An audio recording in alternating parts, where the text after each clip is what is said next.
Hello there, welcome to Watson's Daily TV. I'm Peter Watson and I'm here with my take on two major topics in today's business news distilled for you in 3 minutes. Can I beat this buzzer? Today I'm going to talk about airlines and the meat industry. There were a few interesting news stories today relating to airlines.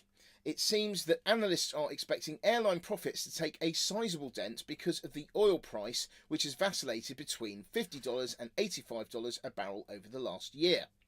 IAG, which owns British Airways, is expected to take the biggest hit, with Lufthansa and Air France-KLM also expected to suffer.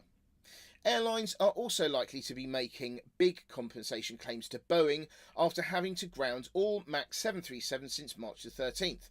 But there's more news coming out now that Boeing failed to advise airlines about shutting off the warning systems, according to findings from the US investigators.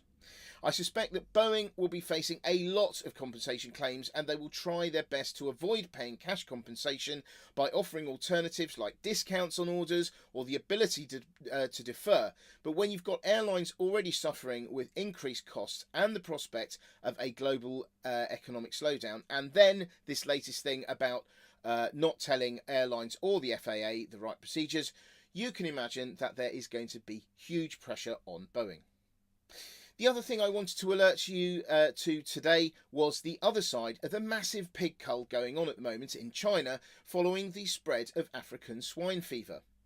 China is the home to half of the world's pigs, but a massive cull of 20% of the pig population has led to a 40% price rise in hog carcasses in the last 2 months alone.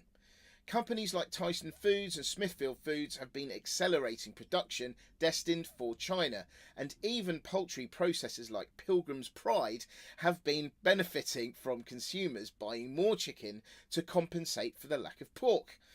One interesting thing here is that traditionally China has always bought pig feet, hearts and heads, but now it is buying whole carcasses that could affect the supply of bacon and sausages both domestically and elsewhere. As things stand at the moment, pork prices at restaurants and supermarkets haven't gone up too much, but if the situation persists, this will change.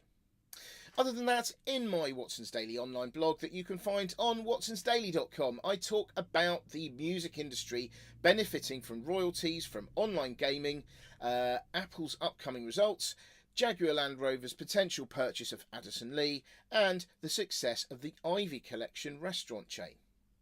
Anyway, Watson's Daily is intended to give you the essence of the day's commercial news with opinion.